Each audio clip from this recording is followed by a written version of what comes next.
and then everybody is now wearing masks in all clinical areas, which is pretty much all of our St. Luke's campus, all the different clinics and hospital and such. So anybody on site is wearing masks.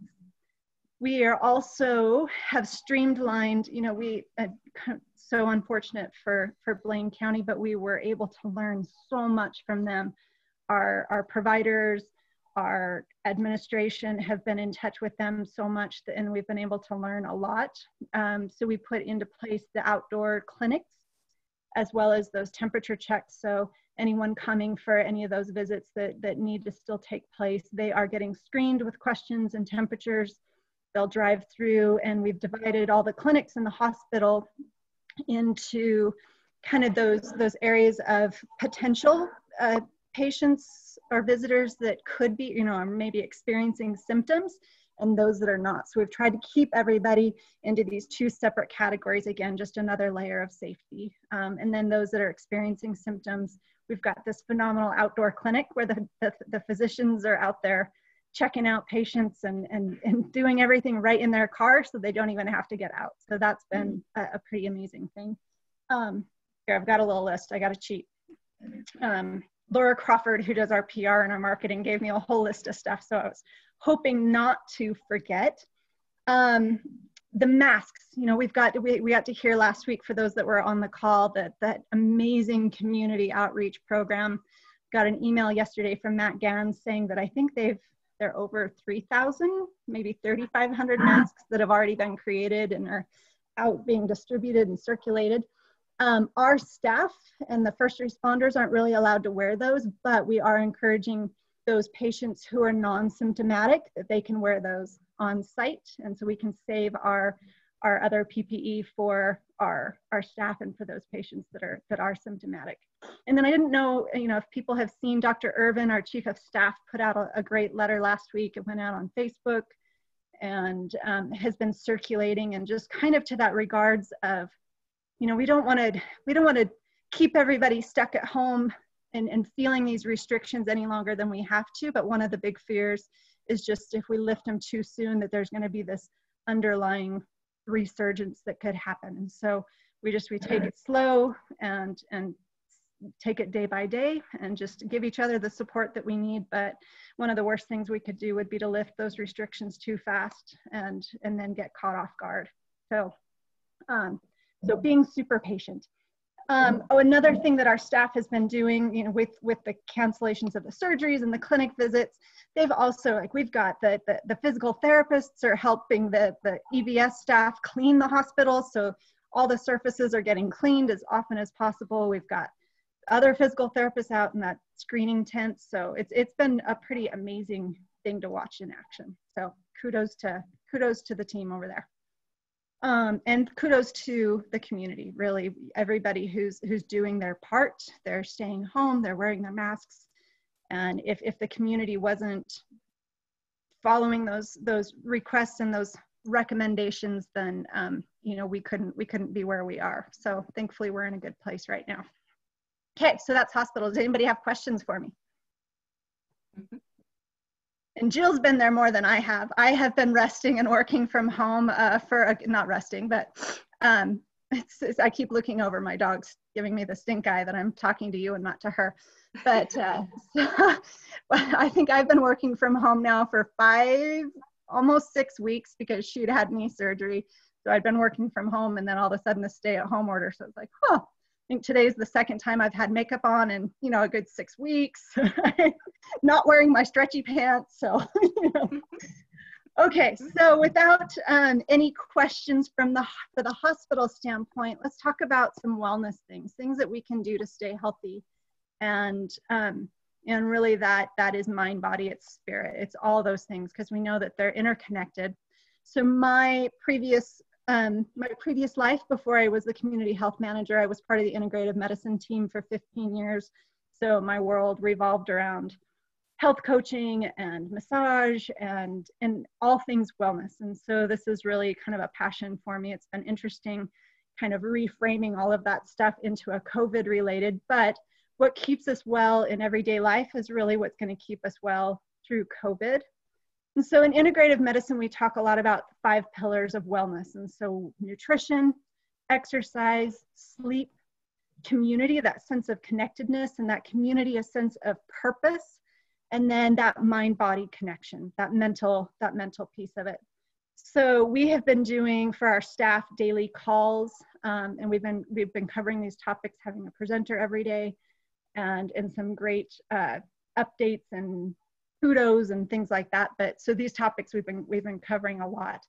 So as far as nutrition goes, you know, anything in that anti-inflammatory category, Mediterranean diet, you know, you are what you eat, the little typical standard there. We know that if we can eat the colors of the rainbow, that helps boost our immune system. If we can kind of limit our processed foods and our sugars, those kinds of things, then our health is a little bit, is going to be much improved. So with that, you know, we know that the gut is also a huge part of our immune system. So again, if we're feeding junk into that, our immune system isn't going to be fighting. We also know that those serotonin, those happy feel-good hormones in our brains, the majority of them are actually created in our gut. And so again, bad food, bad nutrition, things like that, not only slows down the functioning, but it also fogs up the brain and the mind. So anti-inflammatory, eat the colors of the rainbow, drink lots and lots of water, all that good stuff. So exercise. I keep waiting. I told Lindsay to give me a sign if I was rambling too long. No. You just reminded me to drink water. I've been drinking my cocktail, so I'm gonna drink water also. So Lindsay and I were on a call the other morning. It was about 9:30, 10 o'clock in the morning, and I hear this can open in the background, and she's like, "Wait, that was a LaCroix. That wasn't a beer." So I'll do that after I'm done talking. So exercise, we know that exercise impacts our mental and our physical well-being. So physically, we need to get up and move. And I've been, you know, kind of do as I say, not as I do, because I've been working on my laptop, sitting on the couch, getting just the beginning to the end of the day on these Zoom conferences. And studies show that if the body needs to get up and move every 20 minutes, that if you sit for longer than 20 minutes at a time, that your muscles will actually start to tighten and shorten and decrease, so that balance in the body starts to shift. So every 20 minutes, setting an alarm clock so you're getting up and moving, and I'll try and practice that a little bit better. But plus, our lymphatic system is not a pump system like our circulatory, like our blood is. So it needs that muscular contraction. Sorry, I have to talk with my hands. It needs that muscular contraction to actually pump and flush out our immune system. So when you're sitting there sedentary for long periods of time, that lymph is just accumulating, and those toxins aren't getting flushed out of the body. So movement for the physical side of it. Mental, we get that endorphin release, you know, the happy hormones, all those things that make you feel a little bit better. Plus, we know that sometimes when we do that physical release with exercise, then we can actually let go of some of those emotions and some of that mental fog. And studies also show here that a little bit of exercise goes a long way as far as mild to moderate depression can be just as effective. Exercise can be just as effective as meds can in those mild cases. So nature, we've all talked about sunshine and the gratitude we've had for our dear friend, the sun. So 20 minutes out in nature, you don't even have to be moving. If you're just outside and appreciating nature, decreased depression, decreased cortisol levels, a much better immunity boost. But if you can combine exercise and nature, you get to increase the benefits of both. So get outside, get moving as much as you can. So sleep. We know that sleep really impacts, it's when our body gets to heal and repair and resets it at night. So working on, when my husband was working from home as well, there was about 3 weeks where we were both here, and you could kind of roll out of bed. I've had black tape on my camera forever, so I've never had to do a video conference before. And so, you roll out of bed, you put a beanie on your hat, you got your sweatpants on and your mug of something warm. And we were finding that we were falling asleep a little bit later and waking up later. And so getting yourself on a better routine, making sure you get that, 8-ish hours of sleep helps clear the toxins, boost your immunity, and better mental outlook. So, and then we've talked about it, the sense of connection, community. Just if you're, so I'm a natural introvert, so staying at home, I feel like I've prepared for self-quarantine my whole life. This is my happy place, being at home. And so, but I can really feel empathy for those that need that social connection. And so if you feel that need, we're so concerned about seniors in isolation. We're concerned about suicide rates going up. We're concerned about all of these things, and just having that, I mean, especially if you can see somebody face to face on these video conferences, hearing somebody's voice is one thing, but getting to see their smile, their twinkle in their eyes, to feel that little bit of connection is even better. So giving some tutorials to grandparents on how to be able to do that can be super helpful. And then just giving yourself that mind-body connection, that ability to sit in stillness, to be quiet, to feel what you're gonna feel, and then let it kind of pass. So we get into this stress. Everybody's so busy right now. We're trying to do and accomplish and help. So we get into that fight or flight mode, that sympathetic nervous system, which if we spend too much time there, then it really takes a pretty big impact on our bodies. And so bringing that sense to doing some yoga, doing some stretching, doing some meditation or time in prayer, whatever it is that is your time to be able to just be, to just live and to breathe and to be in the moment, that present moment. That's when we have that sense of control. It's when our brain races to the future, or we fret about the stuff in the past that we don't have any control there.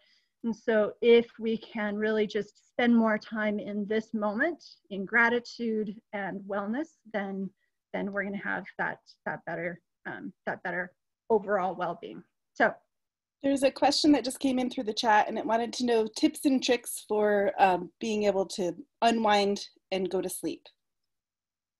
So tips and tricks, I have actually a list here if I can find my list. Dr. Ostemiller, who was our director of integrative medicine for those 15 years that I was there, and he just recently retired, but I have recruited him. He's been coming in and doing some of these phone calls for our employees over the lunch hour, and it's been fabulous to hear him. So, one of the biggest things with tips and tricks for sleep is routine. So creating something where you go to bed at the same time, you wake up at the same time, even if it's a weekday versus a weekend, you want to keep that regular routine. Temperature in the room. He said the optimal temperature was around 65 degrees, so not too hot, not too cold.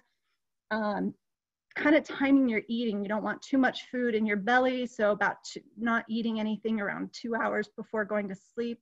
Really being aware of your caffeine intake and your alcohol. Sometimes, we think about alcohol as being a depressant, kind of help put you to sleep, but it can also really mess with the quality of sleep that you get. So those would be, taking a bath, creating just a rhythm, maybe taking some time to stretch or do some yoga, some meditation, that it helps separate your work day from your evening, because especially those of us that are now working from home, I'm super guilty of it. I find that my work day trickles until I go to bed because emails are still coming in versus closing that laptop, turning off the sound of that alert. So really creating that separation for some decompression time. Let's see, was there anything else? I got a question for you. I'm curious, how people who are new to working from home, setting a work life or setting a boundary, kind of balance your partner, Andrew, I can't hear you. Or your kids or whatever. You can be really effective about not corrupting your work time. Hey, Andrew, I'm going to interrupt you. I'll type it into the chat. Okay, type it into the chat, because one of the biggest proponents for better internet quality is, this is a true testimony to that, of our internet being a little bit slow and sluggish. So if you'll type it in, or have Jenny text it to me, since I was texting her before. Lisa Johnson says, I tell my team, don't be a creeper. Don't let your work day creep into your life, your other part of your life. Yes.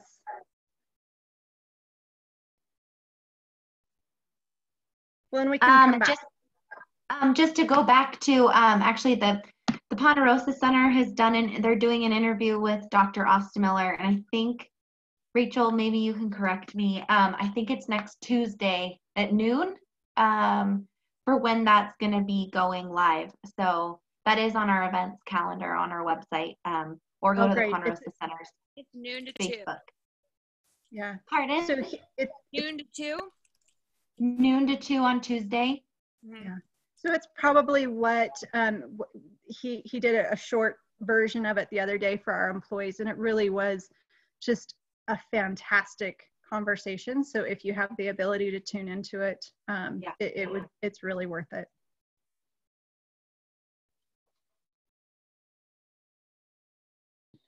So Lindsay, did you have another person you were going to have speak? Yes, Miss Michelle Gronevelt to fill us in about what's going on at the city and the measures they're taking to help small businesses.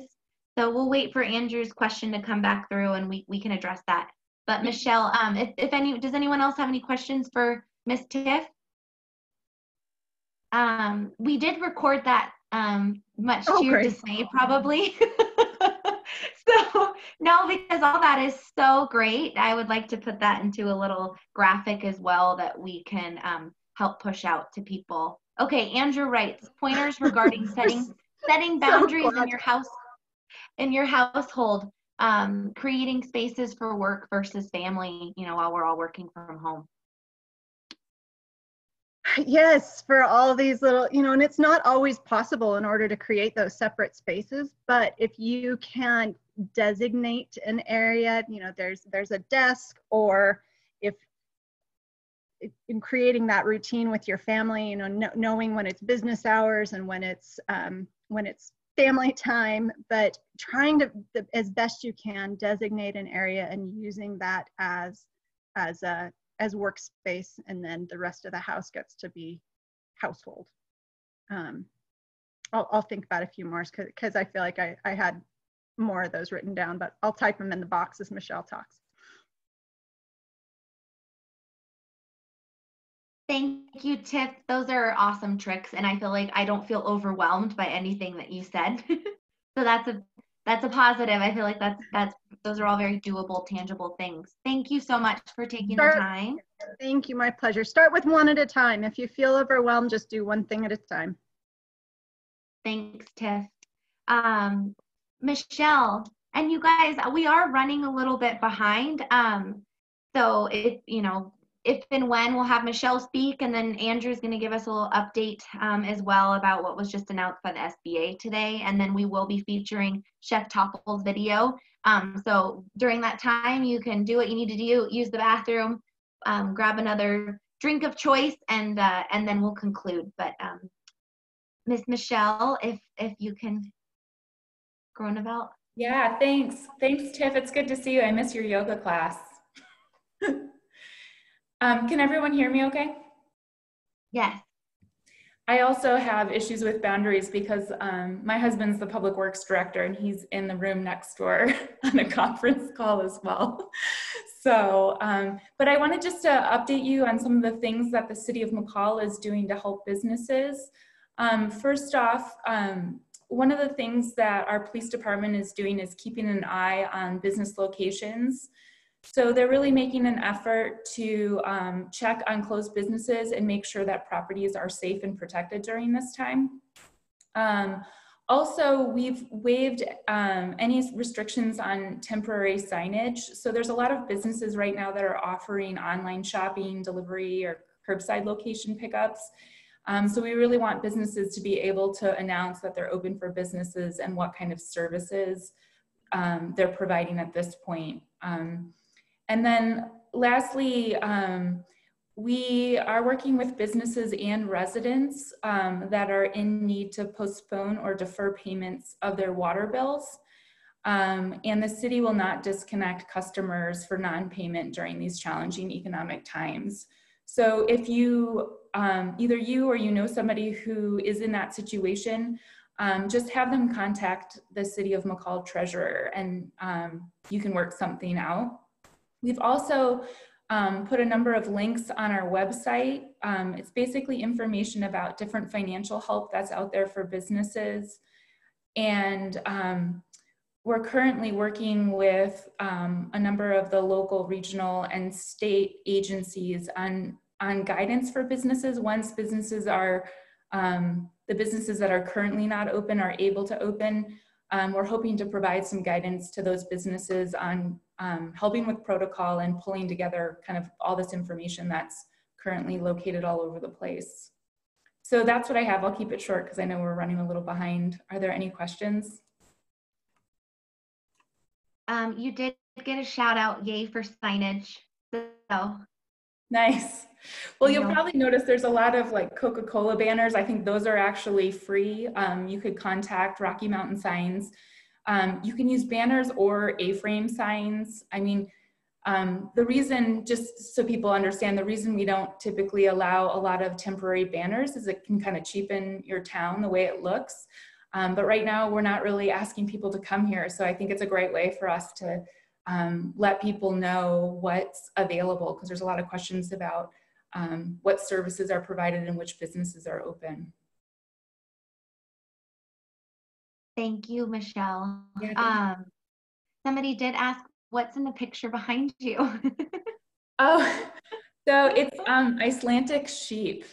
So I took a trip to Iceland, and it's from a gallery. It's actually a photograph that's printed on canvas. And it's pretty funny, like all the sheep have different expressions, and it's in my kitchen. So it's like a really good conversation piece when you have friends over for dinner. Like, which sheep are you? Or you could say like, holy sheep. So. That's awesome. You can do that. You can do that every day that you're in social distancing. You can pick out what sheep you are that day. Yeah, exactly. Thank you for giving us that update. Andrew, I don't know how your audio is right now. Can you hear me, Lindsay? Yes. Yeah, that's great. Okay. I turned off my video, so hopefully that's a little better. Yes.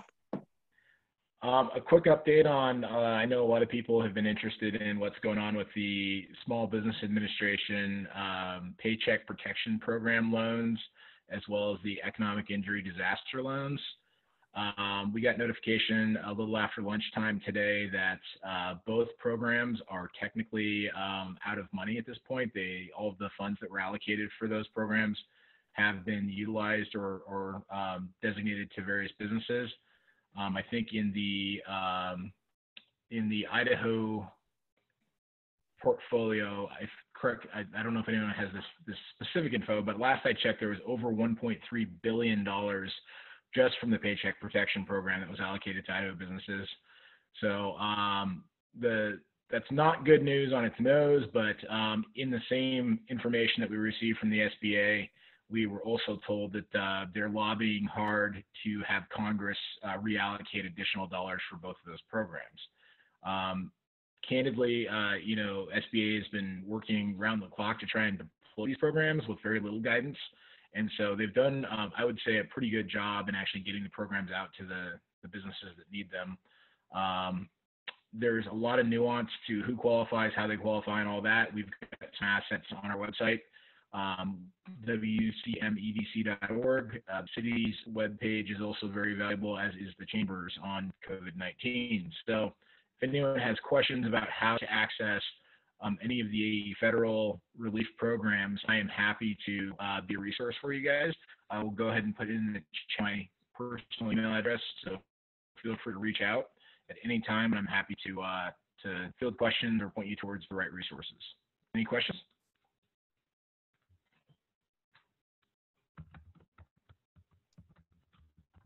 Thank you, Andrew. And again, I mean, you can always reach out to the Chamber office or to Andrew. His email, he just put in the chat. So admin@wcmedc.org.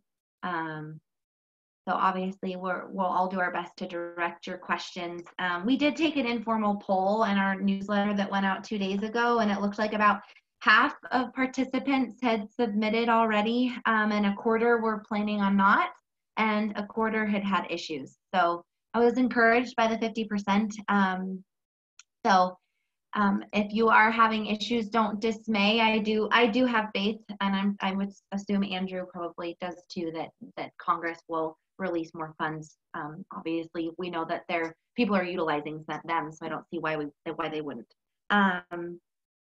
Okay, so next up, we are at 5 o'clock, but if you guys are willing to go a few minutes longer, we're going to go ahead and launch our second business feature video. That was with Chef Topple, who owns 3 businesses, Regatta de Buffalo and Donley, and Jasmine and Ginger and McCall, and then the newly opened Blue Moose drive-through. He was planning on being here tonight, and he sent me a text right at 4 that said, which is good, it was good news. He said, actually, we're getting pretty busy at Blue Moose, and I needed to help them out. I'm sorry I couldn't be there. Please take down any questions that people have, or maybe we can send him some love with any comments that you guys write in the chat function. I know he's working round the clock, and he employs a lot of people. Lisa says Blue Moose milkshakes are the bomb. Good to know. Anyway, and then these videos are being made in conjunction with the University of Idaho Valley County Extension Office. Thank you, Melissa, for reaching out to us and doing these. Melissa is very savvy with technology and Zoom. So we've really enjoyed these interviews with our local businesses and highlight, and a few others that have reached out to us. Mountain Monkey Business, CBD McCall, thank you, Brenda, for your email. Alpenglow Salt Spa. So we've got some more that we have to record that'll be featured each Thursday in conjunction with these events to celebrate local businesses and how we can help them and what they're doing. So without further ado, Lindsay, what's your plan for sharing those videos outside of this happy hour event? So where can people look for them if they need to run because it's 5 o'clock? So great. Thank you. Actually, just today, they got uploaded into our YouTube channel, which is, if you search for Visit McCall, we do have a YouTube channel. So we're posting those there. So Chef Topples will get uploaded as well after this. So, and then we will share them to social media. Thanks for asking. Sure. And so I think we're all being thrown into new and different things, including myself. And so I'm not an excellent video editor. This is actually the first 2 videos in my life I've ever edited. But just trying to figure out how I can be of most service to the community and really feeling, that collective hurt that we were all expressing on what concerns us and, wanting to support local business. And so this was something I thought maybe might help get the word out and how we can support local business right now. And so I'm going to go ahead and just share my screen. I'm going to play this video. It's 14 minutes. And it was a rough week trying to put this together and participate in a full virtual conference. And so I'm really hoping everything's edited the way it's supposed to be. And if it's not, this is a safe, fun audience to have the premiere to. And I'll do edits before we release it on the big wide internet world. So let's give it a go. And I'm just going to share my desktop to be able to pull this video open.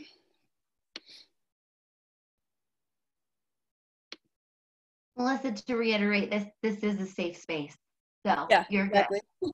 It's been a crazy week. Okay, can you guys see that? Yep. Excellent. Welcome to McCall Area Chamber Business Feature. My name is Melissa Hamilton. I'm with the University of Idaho Extension. I serve Olive Valley County, and I'm here today with the McCall Chamber.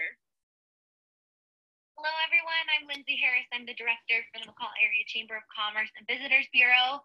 And we're so excited that the Extension Office reached out to us to launch this program so that we can highlight all the incredible businesses we have and support them through these tough times. As we know, it's more important than ever to support local and be behind our businesses. So it's an honor to have Chef Steve Topple with us today.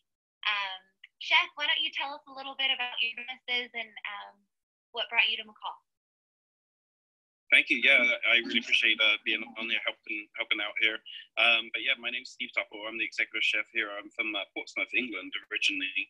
I've been over in the United States now for about 20 years, and I've worked all over the country in New York, San Francisco, and ended up settling down here in lovely McCall, Idaho. It's such a beautiful place, and I kind of fell in love with the area. I used to work at the Shore Lodge, and then I ended up opening up my own restaurant down in Donnelly. At Regatta de Buffalo, which is a nice Italian restaurant there. And then decided to open up a restaurant here in McCall, which is Jasmine and Ginger, which is inside the Yacht Club building. Absolutely amazing place. It's got a beautiful view of the lake and really nice bar. And so it's a great place here for sure. And then I just opened up a third location, which is the Blue Moose drive-through, which is a really nice kind of gourmet fast food, which is we offer burgers, sandwiches, and wraps, and lots of great flavors. Excellent, thank you. So we're so excited to feature your businesses and share a little bit of what it looks like to shelter in place with some tips and tricks from Chef Topple. And so if you could share with us a little bit, some knowledge that people could use while they're sheltering in place, that would be great. Absolutely. A couple of things I really want to focus on is like food safety. It's really important while you're sheltering in place that, you keep an eye on a couple of things that are inside your house. Number one is the refrigerator. You want to make sure that your refrigerator is staying at 41 degrees and below. That's the most important thing, because food starts to spoil once it goes above 41 degrees. It stays much better shelf life, 41 degrees and below. Ideally, fish likes to be around like 32 degrees. And so one of my tips is to, when you buy fish at the grocery store, either they normally put it into some sort of packet or a styrofoam container. My recommendation is to take it out of that, put it into a Ziploc bag, and then place that Ziploc bag into a bag of crushed ice. And then, so it's basically a sealed bag that's going into another sealed bag. It's going to protect the fish and keep the fish a little bit fresher. So basically you take it out of the styrofoam container, pop it into a Ziploc bag, and then pop that Ziploc bag into a bag full of ice. And it's just going to keep that fish lasting much longer in your refrigerator. And plus, having a bag of ice in the refrigerator is not going to hurt either. It's going to keep things a little bit cooler in there. But ideally, you want to keep the temperature below 41 degrees. That's so important. And what I recommend is, I don't know if you can see this cool little thermometer right here. We have these thermometers in all of our refrigerators, and we check them daily. And it's like I say, 41 degrees. If it goes above that, it comes into it's called a danger zone, and you don't want your food to get into that danger zone, because then otherwise it can cause bacteria, and then obviously start to make people sick and stuff. So that's one of my things. Another thing to do is that we have these little thermometers right here. If you can see that right there. Basically, what you do is you can check this. It's called a probe.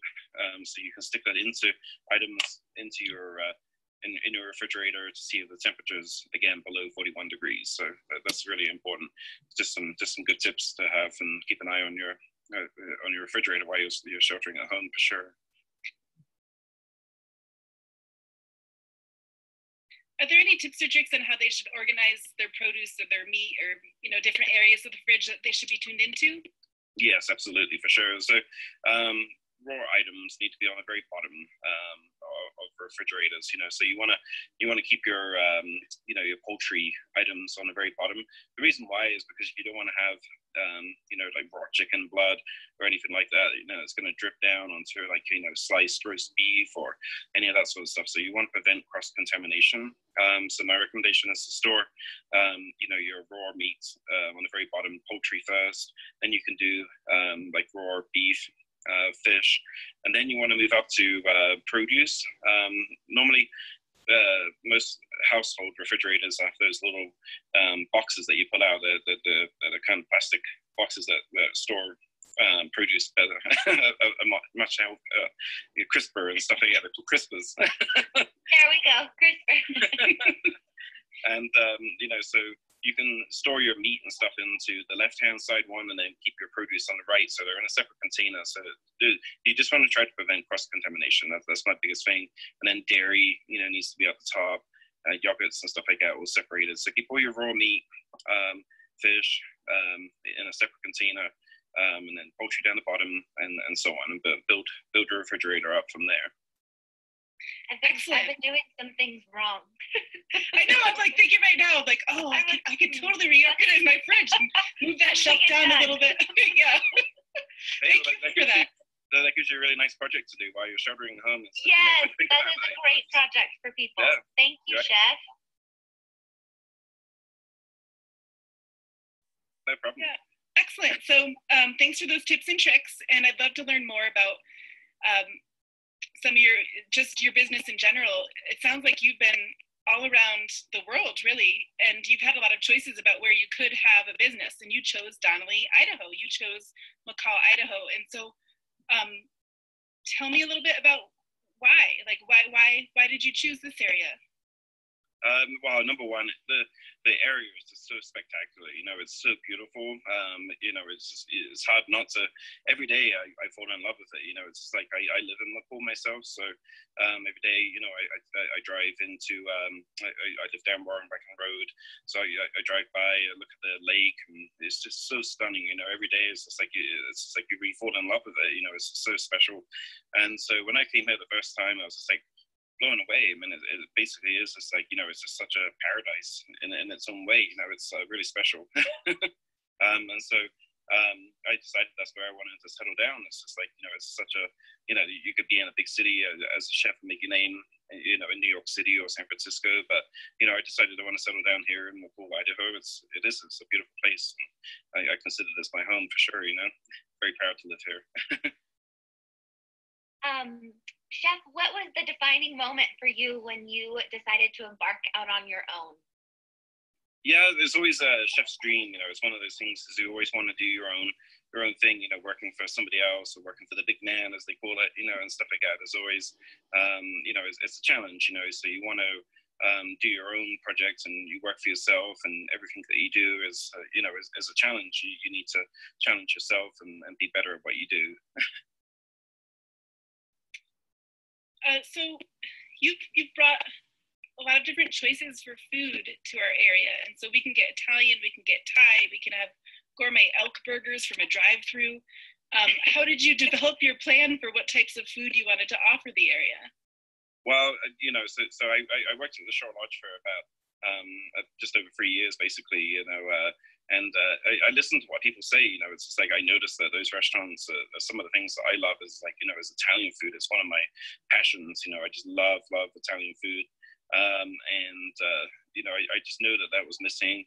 And I know everybody kept on talking about a Thai restaurant or some sort of, you know, really nice higher end Asian restaurant.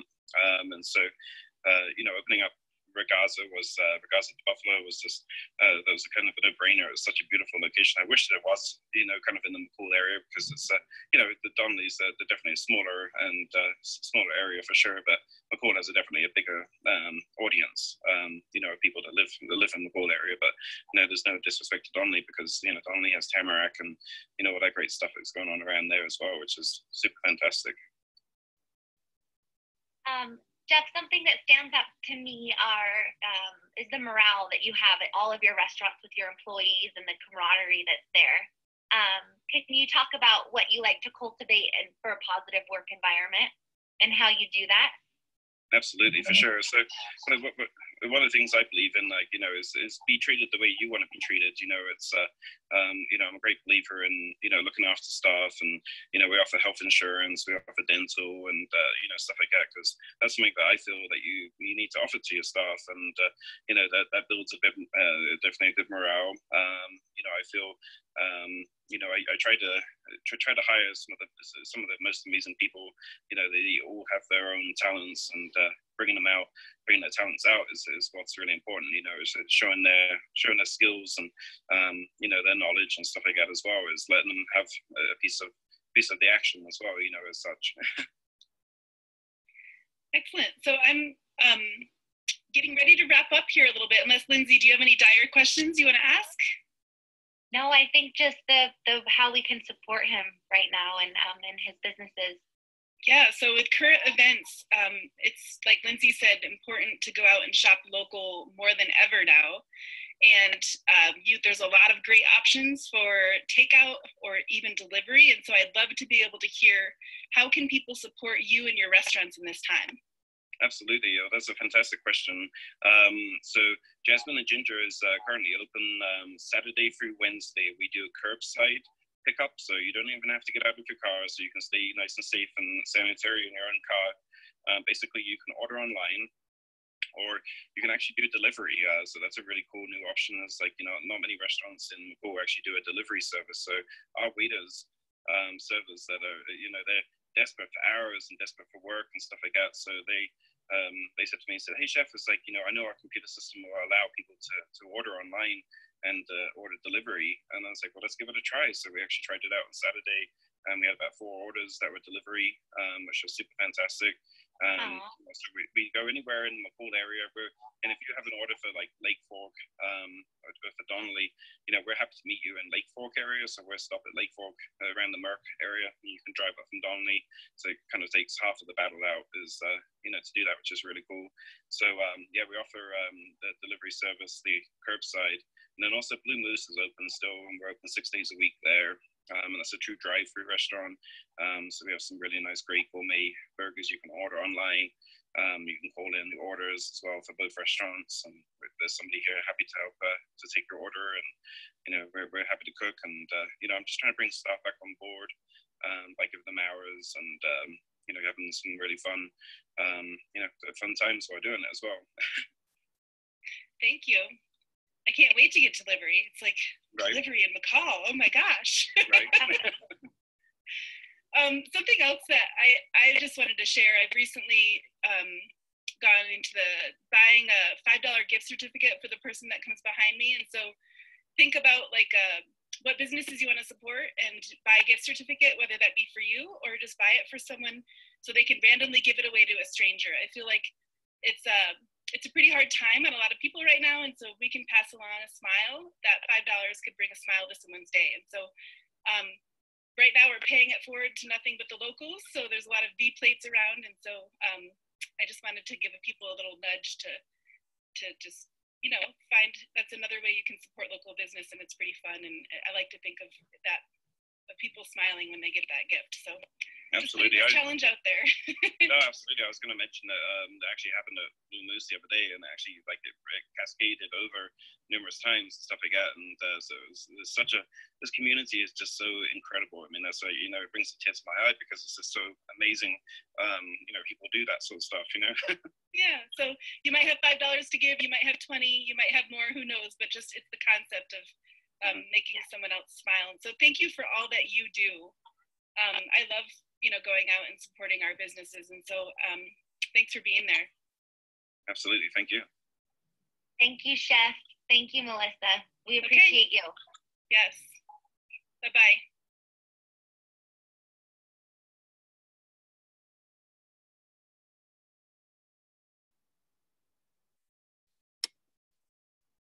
Melissa, thank you so much. I think that was fantastic editing. So a round of applause for Melissa. Thank you. Yeah. Just a couple of quick housekeeping things. We'll be back at 4 p.m. Next week with Dr. Jeff Smith. So, everyone enjoy the sunshine, and thanks to everyone who spoke today. And yeah. Also, one more thing, I guess, Mindy, I don't know if Mindy mentioned it, but Mindy and Lisa are having a spa party this Friday at 3 o'clock. So if you're interested in learning more, Lisa or Mindy, do you guys want to chime in? I can chime in. Yeah, we're just excited to kind of partner up and help each other out in this time. So I am doing a virtual event from her location, and we're going to really highlight kind of what sets Alpenglow Salt Spa apart and how they've really adapted in this time. And then I am donating all my proceeds from new at-home spa facial kits back to Mindy. So I'll be giving gift cards to anyone who places a new order for an at-home facial set. So if you want to come and learn more about self-care and learn more about a local spa that is really providing just massive value to our community, we'd love to have you on our Zoom at 3 o'clock tomorrow. make sure you bring your favorite cocktails because we're definitely going to be having those. What did Mindy say? Dang it. Cocktails. Bring your favorite cocktail. Okay. Got it. Friday at 3 o'clock. 3 o'clock.